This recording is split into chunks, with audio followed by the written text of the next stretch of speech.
ndabasuhuze kandi nongere kubaha ikaze kuri iyi channel nkuko mumaze kubimenyera. Tugenda tubagezaho byinshi bitandukanye birimo nuko ushobora guteka indyo runaka. Uyu munsi rero tugiye guteka umureti urimo imboga ndetse uri kumwe na avoka. Uyu munsi kandi ndi kumwe na Natasha, ntago ari ubwa mbere dukoranye mu gikoni, nanamushimira cyane. Rero mu byo turi bukenere mu guteka uyu mureti harimo pepa, harimo amagi, harimo avoka, inyanya na spinach cyangwa se epinari. Reka Natasha nyereke uko uno mureti utegurwa, namwe mbahaye ikaze.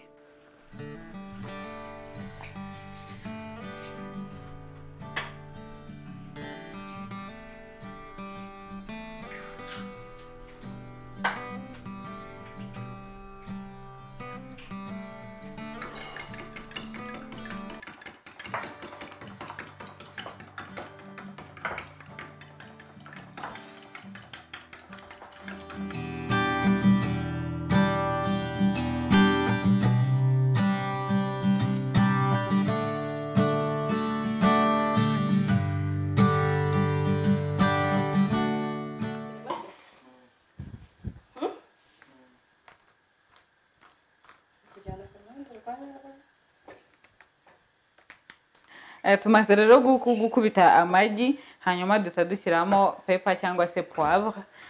Iyi ngiyi iravanze, harimo red pepper, harimo black pepper, harimo na green pepper bivanze. Hanyuma turashyiramo n'akunyu gake.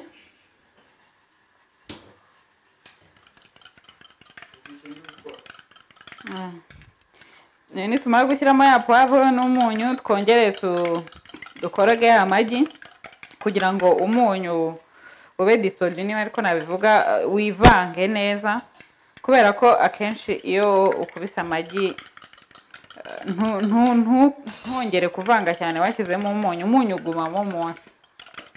Aha nabishije amazi arimo umunyu, hanyuma nshyiramo spinach cyangwa se epinari, ndazishyiramo umunota umwe, hanyuma nzikuremo nzishyire hano mu mazi akonje. Mbona uko ntiteguye, ubundi ugomba kuba wateguye amagaraso ukazishyira mu mazi arimo amagaraso akonje cyane nyine kugira ngo ustope cuisson. Donc uzihagaze mu gihe iyo wazihishije cyane ziragenda zigasa cyatsi kijimye. Gukora hano ni ugushiririza inyanya. Urumva panu yashyushye cyane, noneho ugashyiraho inyanya, ushyira ku muriro mwinshi. Ikintu uri gukora nazo ntabwo zihisha, ni ukuzishiririza gusa.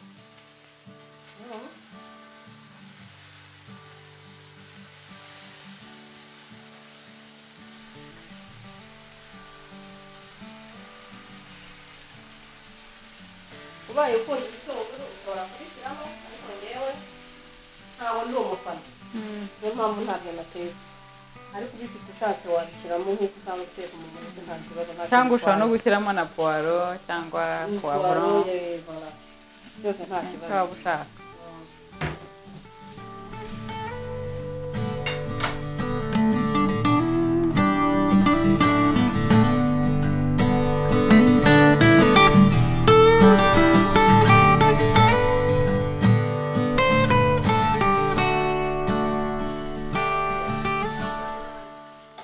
Nyuma yuko rero zino nyanya zimaze gufata akabara gashiririye, turazikuraho hanyuma tuzishyire ku isahani.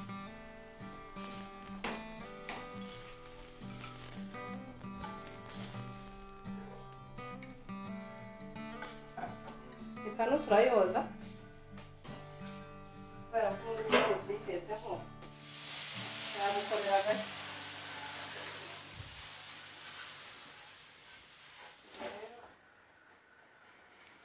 Ubu bituma udashiririza. Niba hari utuntu twafashemo munsi wadukuyemo, niba n'ubushyuhe bwe. Epinari turanyuzamo icyuma.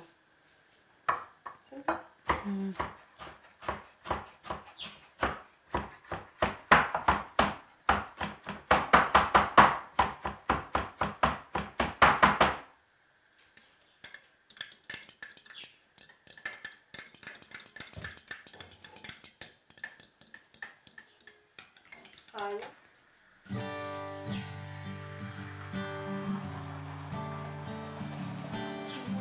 turongera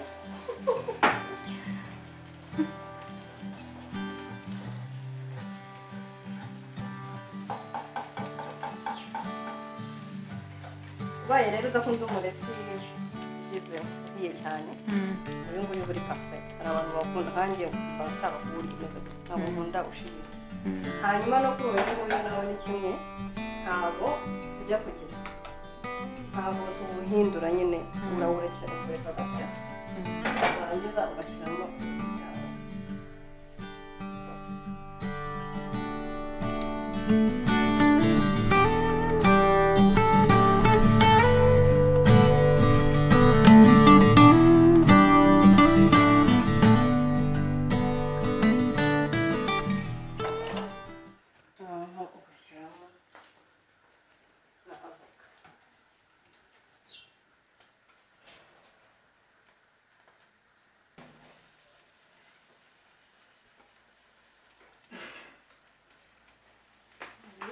gushyiraho akunyu ukongeraho n'akapuwavure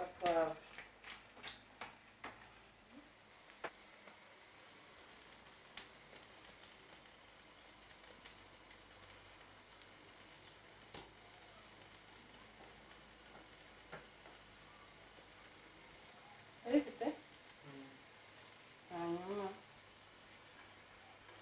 ugarura kabisa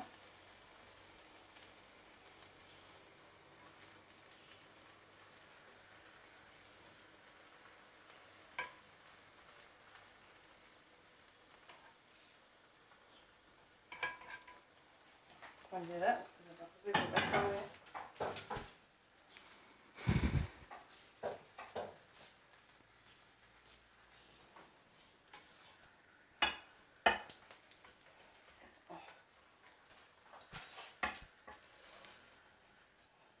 ibi ngibi ushobora gushyiramo sosise ushobora gushyiramo ibiryo byaraye umuceri n'iki byose ukabishyiramo ukabishyiraho kuriya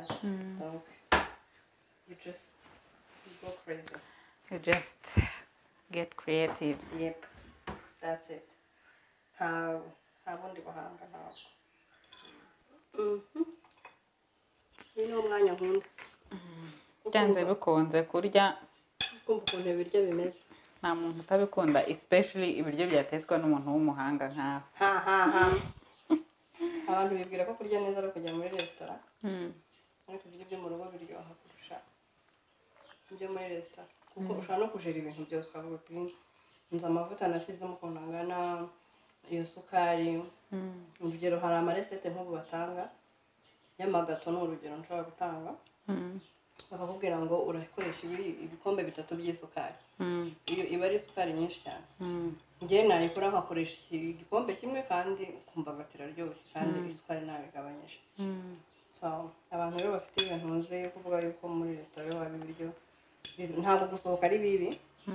Guhindura miliye ukagenda ukajya ahandi ukajya kuguta ibindi ukuntu bimeze nabyo ntacyo bitwaye. Ariko burya ibiryo biryoha bya mbere n'ibyo mu rugo.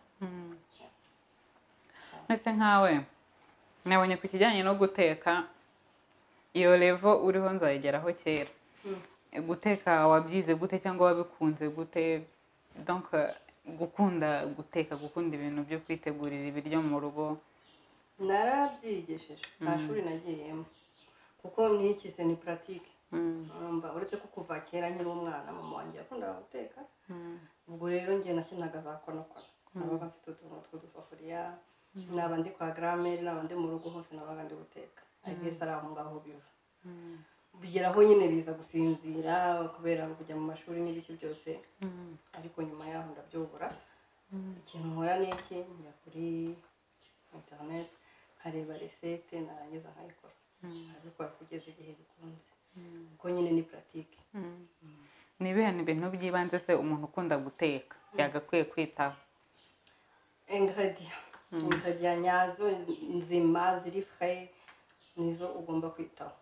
Urumva ibintu biri store bought ntabwo ari byiza. Donc ibintu biguze bikoze niba ari imboga ukagura imboga nziza, niba ari ibyo bishyimbo, niba ari ibyo bijumba ingredient nicyo cya mbere la bonne qualité des ingrédients nicyo cy'ingenzi. Ikindi ni ukuba ufite ibikoresho byo gukoresha kuko nk'uyu mureti ntabwo wapfa kuwushyira mu isafuriya ngo upfe gukunda sinzi ko byakunda ahubwo ugomba kuba ufite ipanu urumva niba udafite n'ubushobozi bwo kuyigura urayabika make makeya ukagenda ukayigura ubundi ukajya uyitaho kugira ngo utayica nyine kuko akenshi ziba zihenze nyine ari ipanu nziza ibihenze ibikoresho byiza birahenda